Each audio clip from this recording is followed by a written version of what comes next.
Law firm in Nolan Garza, it's 400 Main Street in Chatham, and my client is Captain Thomas Trumbull. As you should know, we filed a very strong notice of tort claim on his behalf back in April of this year.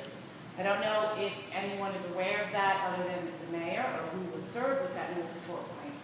But what I can tell you is who is listed on there as potential defendants in an impending lawsuit is the township, the police department, and you, Mr. Mayor.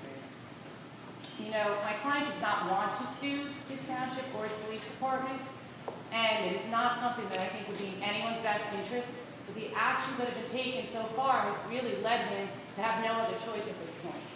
And what I can say, in doing this for 18 years and representing police officers for all of those years, is that it is not a good proposition for anyone when you're embroiled in litigation solely because you're trying to push a personal agenda or you have personal animosity towards a candidate.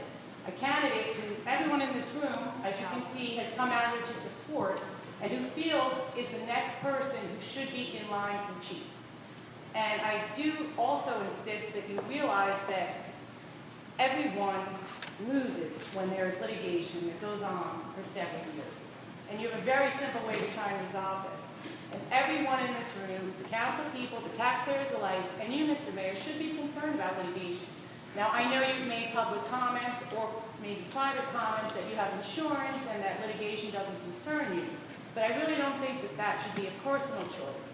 And I really think that the members of this council need to take a step forward, and they cannot turn a blind eye and a deaf ear to litigation that could go over many years, and it's going to cost everyone a lot of time and money and aggravation when there's a very simple solution to this problem.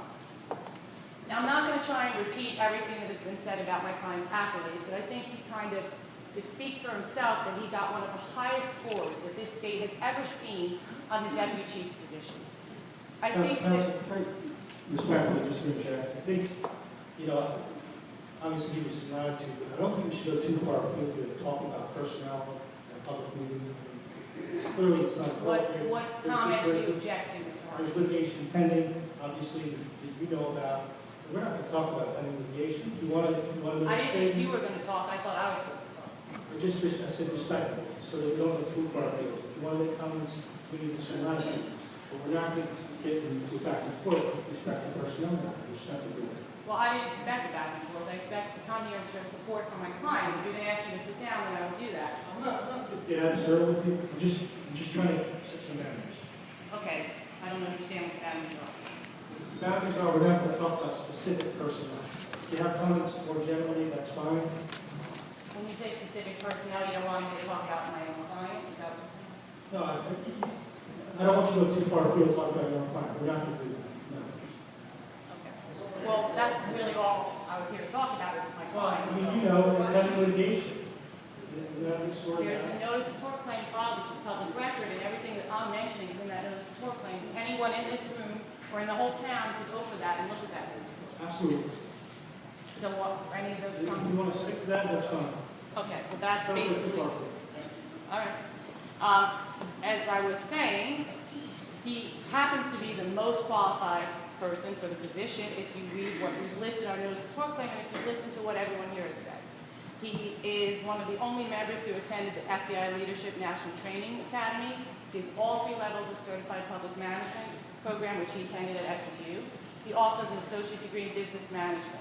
The PBA, the current chief, Chief Holland, and retired Chief DeLitta have all believed that he is the most qualified for the job.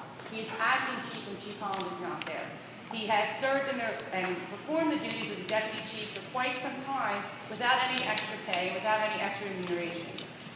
He really has all the ingredients necessary, and but for some of the things that he has engaged in that may have angered the mayor, there really is no reason to stymie his Let me career. just interrupt for a second. You put words in my mouth. Nobody, who said that I'm angry at anybody or anything like that?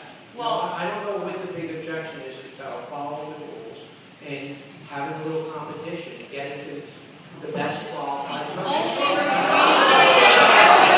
God, please. Just because you can call for a test doesn't mean you should, Mr. Mayor, and if the only reason you're doing that is to try and bypass him, Well, that's then you're going to fine. have a problem when we get to court.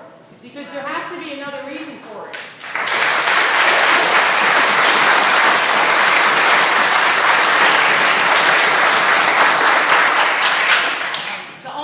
I'll leave you with is this. The current chief is leaving in November 1st. You can make provisional chief. You don't have to call for a test. You have the right to, but you don't have to.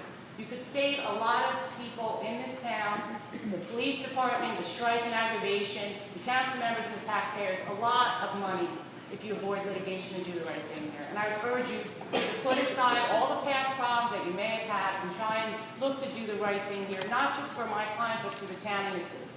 Thank you for your time.